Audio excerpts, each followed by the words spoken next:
This picture is a symbolic rendering of the fluid drive which Chrysler used in its 1939 promotions. Oh, and did I mention that the fluid drive in my tractor is a Chrysler product? Of course it is. This tractor's heart and soul is Chrysler. Well, back to more general comments about this tractor. This is what it looked like before I restored it. I bought this tractor at a tractor farm auction near Moose Lake, Minnesota, which is about 50 miles south of Duluth. How I got hauled to Colorado is a story by itself. It was a pretty thorough restoration, and as you can see, it was extensively stripped down and rebuilt. All of the sheet metal was taken off and sandblasted, and the frame, transmission, rear end, and wheels were cleaned and painted by a professional. Now you understand that it may sound like I did all the restoration work myself, but I didn't. The paint was done by a professional, and the mechanical work was done by a friend of mine 7 miles north of Fort Collins, Colorado. Well, I was on location, and my tractor friend and I worked together, but I'm not qualified to do a project like this myself. And did I mention that most of the work was done in the winter time when it was as cold as 17 degrees? I didn't like that very much. There is quite a story behind the engine, and I need to tell it. The engine is a Chrysler 6-cylinder, and the design was first seen in 1935, and there were several different power configurations. It was used in cars, trucks, tractors, combines, and a host of other equipment, and in fact 5 of these engines were joined together and used to power Sherman tanks during World War II, so they have quite a history. I can only imagine how many hundreds of thousands were made if all the variations were added together.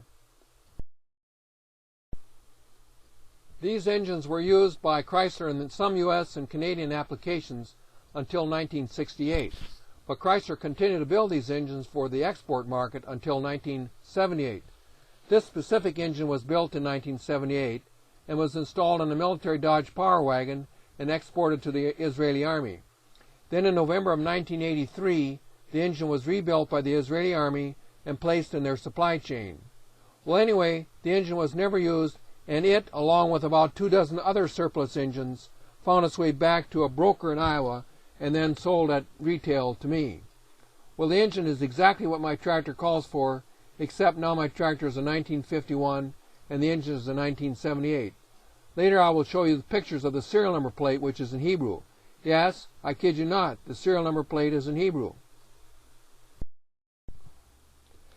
As I mentioned earlier, the engine I installed came from the Israeli Army, and the serial number plate and shipping crate is loaded with words in Hebrew.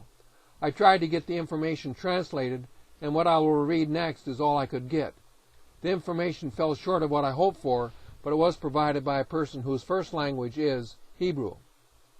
The box says it is from the Israeli Defense Forces, Division of Supply. The supply number is number 7200, and the item number begins with an 8 on the picture. The additional words tell people how to handle this package and that they should check every 2 weeks to make sure it is okay. In case of problems, they are to inform the inspector. Additionally, the Hebrew is loaded with all sorts of abbreviations that would only be known by someone in the military.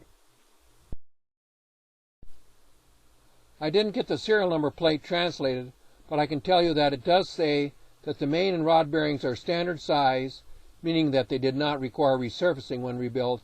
It also says that the cylinders have been bored out 20 thousandths. This completes the narrated portion of this video. The rest of it is a collection of moving pictures taken June 16th and June 17th, 2007. The moving pictures aren't of the highest quality because they were taken with a digital camera intended for still shots. So here they are.